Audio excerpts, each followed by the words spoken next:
Hi, I'm Tracy Stuckrath with Thrive Meetings and Events. I'm also your moderator for PCMA's Food and Beverage TV, the Dietary Restrictions Throwdown, taking place at Convening Leaders 2014 in Boston. The session we've created is going to be educational and entertaining, I can promise you that. To help you get ready for it, we wanted to provide you some general background on food allergies and other dietary restrictions that we're going to cover in the session. We really want to be able to hone in on the solutions to feeding our diet restricted participants efficiently, safely, and most importantly, deliciously. Now let's get started. Food allergies are a growing concern worldwide. It's actually estimated that 220 to 250 million people around the world have food allergies. In the US, that's 15 million Americans. In Europe, that's 17 million people with food allergy. A recent CDC study found that food allergy among kids has increased approximately 50% since 1997. How often does a food allergy reaction occur? Well, in the United States, every 3 minutes, someone is sent to the emergency room with a food allergy reaction. That equates to more than 200,000 ER visits per year, and unfortunately, also 150 to 200 deaths annually from food allergy reactions. What is a food allergy? A food allergy is a potentially life-threatening immune system response when a person either consumes, touches, or inhales a food protein that their body identifies as a threat. Their body, in response or in an effort to protect itself, then creates symptoms of an allergic reaction. Although symptoms vary by individual, they can include itchy mouth, hives, wheezing, swelling of the mouth, throat, and lips, vomiting, and anaphylaxis, a severe and potentially deadly reaction. Reactions can occur within 2 minutes to 2 hours or hours afterwards, and life-threatening reactions may get worse over several hours. You might be wondering how much food can cause a reaction. Well, think about a crumb or the top of this pin. That little amount can cause a food allergy reaction, a deadly one in someone that's attending our events. Most food allergic reactions occur with foods that were thought to be safe. What that means for you and I is that maybe their packaging was mislabeled in production, or on our buffet lines. Maybe there was cross-contact during food preparation or serving. There's actually been reports that people have had food allergic reactions on planes from someone eating their food allergen 10 rows away from them. That protein got into the air and flew back and caused a reaction to someone on a plane. Research suggests that 50% or close to 50% of all fatal food allergy reactions are triggered by food that's consumed outside the home. That means they're at the events that you and I are planning. That means they're at grandma's house or at a baseball game, but they're eating food that was prepared by someone else outside of their home.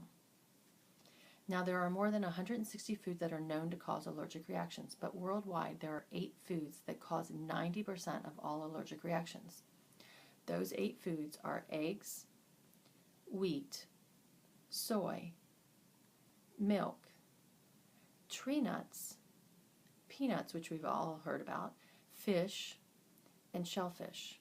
The only way to avoid a reaction is to completely avoid that food. Now, think about that menu that you're creating for your next event.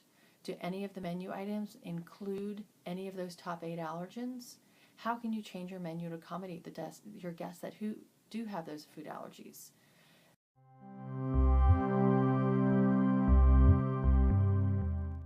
We just learned about food allergies, and now we're going to cover some medical conditions that also have dietary restrictions. Chronic disease. The CDC estimates that 7 out of 10 Americans die from chronic disease every year.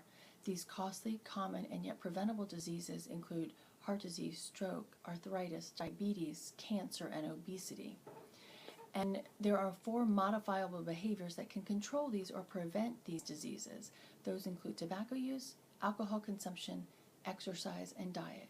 And as meeting planners, I think we can positively impact every one of those behaviors, but especially exercise and diet. Can you choose a location where your participants have an opportunity to walk between menus versus jumping on a bus? Can you add a few extra minutes in between your sessions so that your attendees can get up and get their blood circulating between sessions after having sat for not 60 to 90 minutes? And then diet. How can we review our menus to make them heart healthy, add some more vegetables, reduce the calories, and reduce the amount of sugar in them?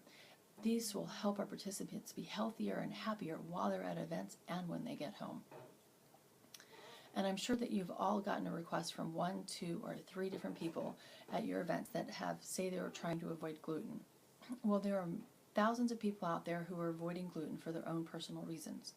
Well, there are millions others who actually have celiac disease, an autoimmune multi-system genetic disease that wreaks havoc on someone's colon every single time they eat gluten.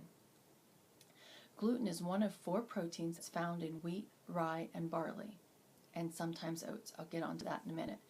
But if someone eats anything that has those ingredients in them, they're going to be in a lot of pain and a lot of suffering for the next couple of hours, possibly days.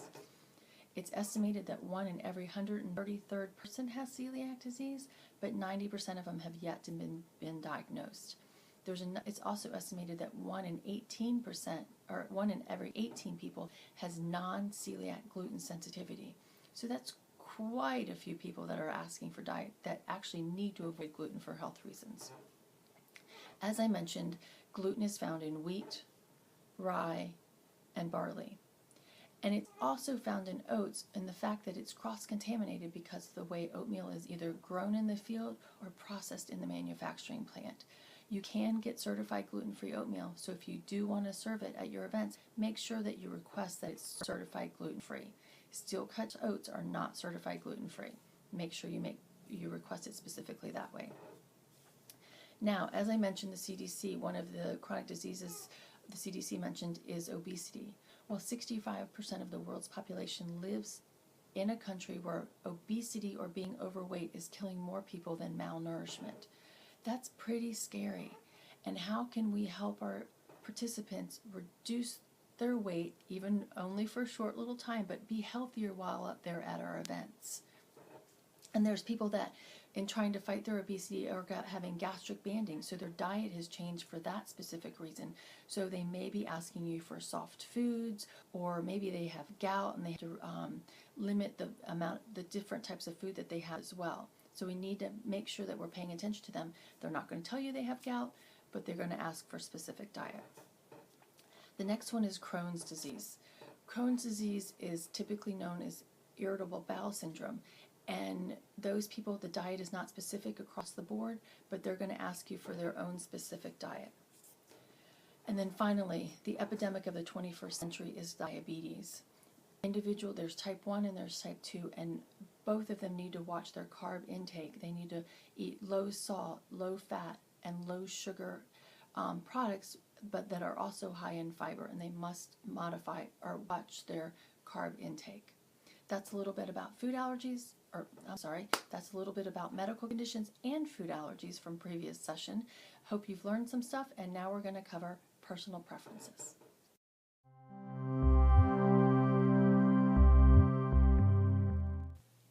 So far we've covered food allergies and other medical conditions that have dietary restrictions. Now we're going to touch on lifestyle preferences. According to Vegetarian Times, there are 22.8 million Americans who follow a vegetarian inclined diet. For whatever reason they're choosing to do that, they are reducing the amount of meat and animal products that they are consuming on a daily basis.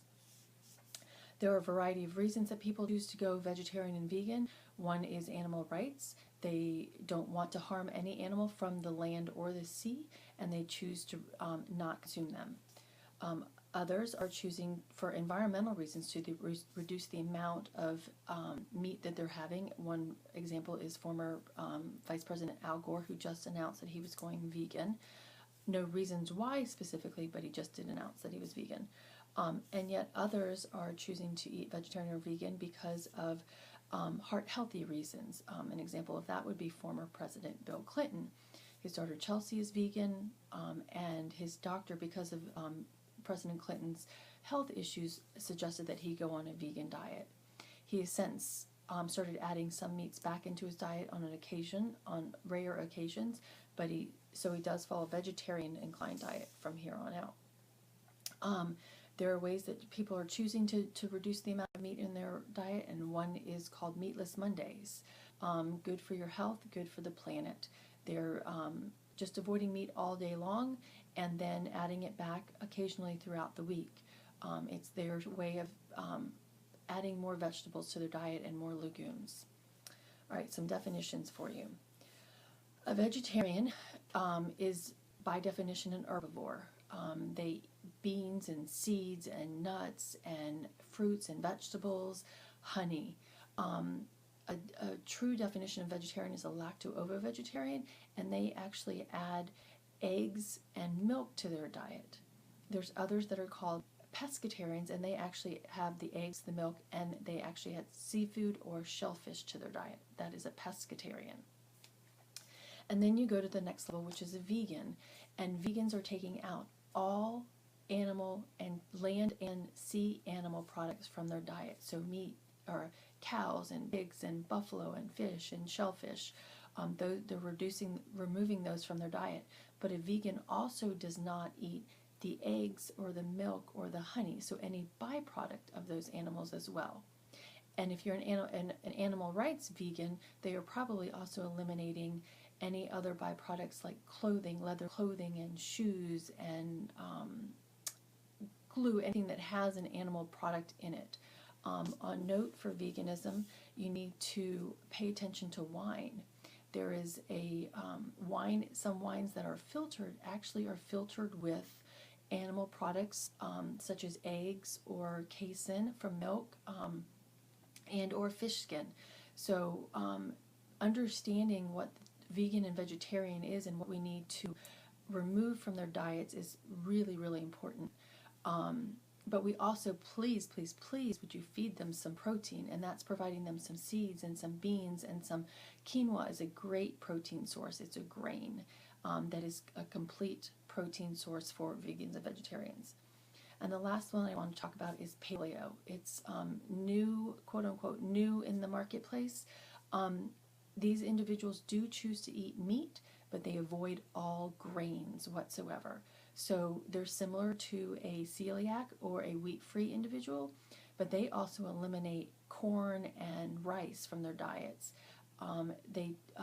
Their meats need to be grass-fed, not farm-raised fish, and they have very high choices of fats and seeds.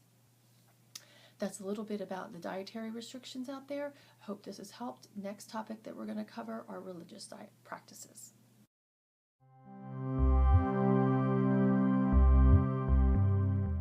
Just as food is the centerpiece of virtually all important social interactions, think weddings, birthdays, anniversaries, conferences, and holidays, food is also the centerpiece of almost all religions as well. Whether it's a ritual, a sacrifice, or a fasting, food is an important part of religion and the way their followers live their lives. Most religions order and regulate what their followers should eat and drink, and some even go so far as regulating who may prepare it, serve it, and clean up after their food as well. These regulations and laws came about way before our time, but they have stood the test of time, making them in essence culturally imperative. This CNN Idiocracy blog poll, when asking its readers if they adhered to religiously based diets, 20% of the readers said yes devoutly. Another 7% said on holidays only, and another 10% said casually but daily. And I think this is really important to pay attention to when we're planning our menus. Not only do we need to pay attention to the food allergies and other medical conditions and personal preferences, but we need to pay attention to the religious and cultural practices of our guests while they're attending our events. And that comes to the calendar and the clock as well. We're not going to plan an event over Christmas, so when you're planning out the calendar of when you want to host your event, look at the calendar and pay attention to the religious holidays. If you're going to plan it over Yom Kippur, make sure that you have a lot of Jewish attendees. Or what about Ramadan? Do you have a lot of Islamic attendees? If so, how are you going to make the accommodations for their dietary needs over those dates? Or can you find other dates to plan your event? Most religious-based practices, or religious-based diets, are based on a vegetarian diet, as they all, or majority of them, have something about meat that they want to regulate or they avoid altogether. These two slides here show you a very brief synopsis of the dietary practices of religious beliefs around the world. The Jewish community, we all know, is kosher. They don't eat any pork, and their shellfish or they don't eat shellfish, and their fish must have scales and fins. They also don't eat meat and dairy together. Islamic, they follow halal practices on their beef and their chickens, and they also avoid pork. There are some halal followers and Seventh-day Adventists, not a lot, but some that will eat kosher meats. So if you're asking about those dietary needs and they say halal, ask them if they will eat kosher. And then some other additional ones to look at are Protestants and Roman Catholicism. I mentioned Lent and Christmas. Mormonism, they avoid all alcohols, as do some of the other ones that on the previous slide. As we're preparing our menus and as we're preparing our calendars for our events, I just want to impart the importance of understanding the religious practices of our guests as well, at least the dietary practices, so that we're making sure that they're culturally included in our events and that we're feeding them as they see fit while they're visiting. Thank you for listening and learning about food allergies, medical conditions, religious beliefs, and personal preferences. I've enjoyed providing you a little bit of education and look forward to seeing you next time.